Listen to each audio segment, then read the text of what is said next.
Mesdames et Messieurs les chefs d'État et de gouvernement, Mesdames et Messieurs, j'adresse à tous les peuples que vous représentez le salut fraternel de la France.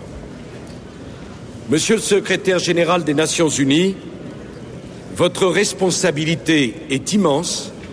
La France vous fait confiance. C'est la première fois que je m'exprime au nom de la France à cette tribune. Il s'agit pour moi d'un instant solennel, d'un instant émouvant.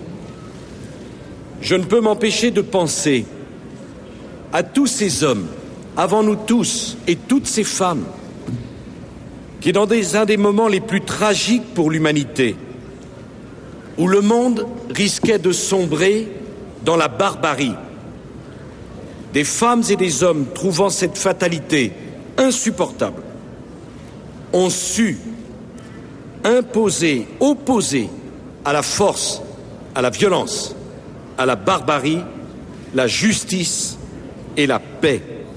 C'est alors que naquit l'Organisation des Nations Unies.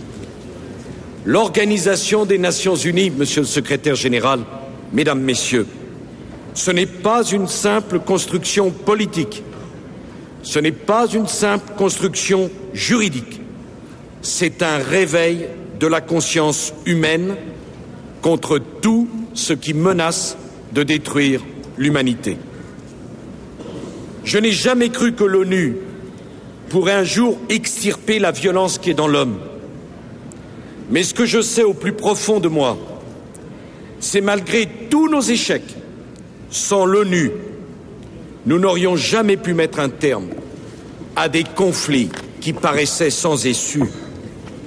Souvenez-vous, Mesdames et Messieurs, le génocide du Cambodge, ce peuple martyrisé par ses bourreaux, l'indépendance de la Namibie, l'indépendance de Timor. Regardez la région des Grands Lacs et en Afrique de l'Ouest.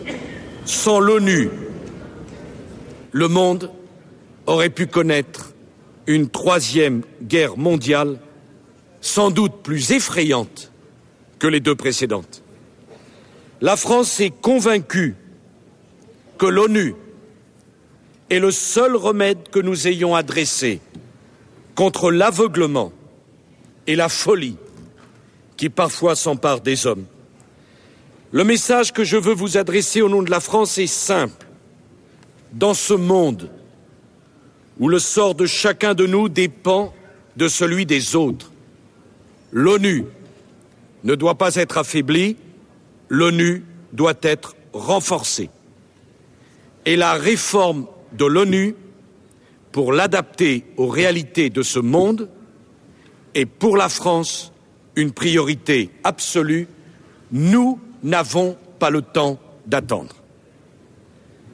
C'est à l'échelle planétaire qu'il faut maintenant poser et résoudre les problèmes du monde.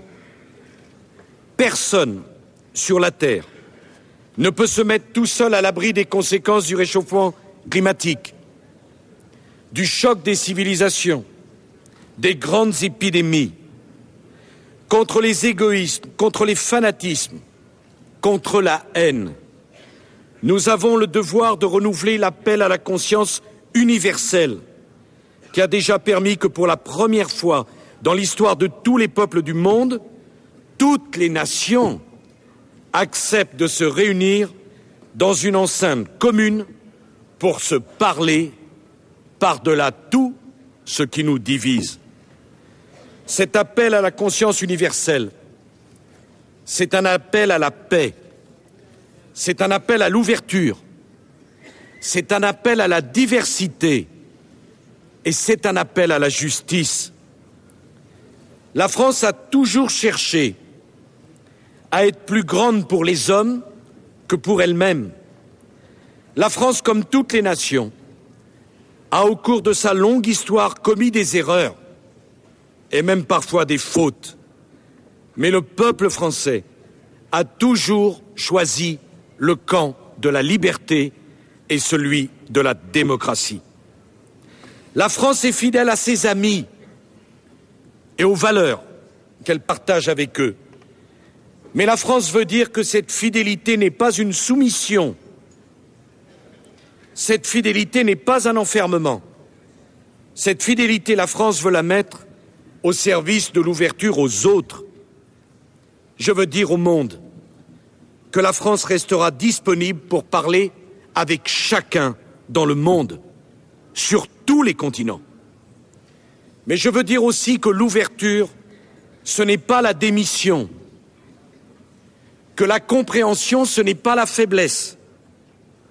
La faiblesse et la démission ne sont pas des facteurs de paix, mais des facteurs de guerre. La France et l'Europe en ont éprouvé jadis les conséquences tragiques pour elles-mêmes et pour le monde.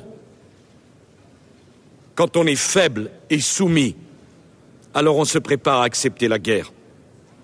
Et nous avons tous le devoir de faire en sorte que cela ne recommence jamais. Il n'y aura pas de paix dans le monde si la communauté internationale transige avec le droit des peuples à disposer d'eux-mêmes et avec les droits de l'homme. Il n'y aura pas de paix dans le monde si la communauté internationale n'a pas une volonté farouche de lutter contre les terroristes.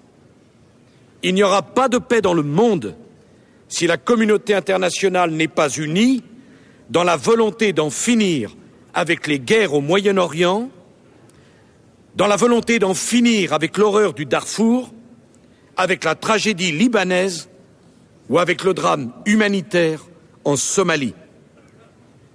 Je veux le dire en pesant mes mots. Il n'y aura pas de paix dans le monde si la communauté internationale fait preuve de faiblesse face à la prolifération des armements nucléaires. L'Iran a droit à l'énergie nucléaire à des fins civiles, mais en laissant l'Iran se doter de l'arme nucléaire, nous ferions courir un risque inacceptable à la stabilité de la région et à la stabilité du monde. Je veux dire au nom de la France que cette crise ne sera résolue que si la fermeté et le dialogue vont de pair.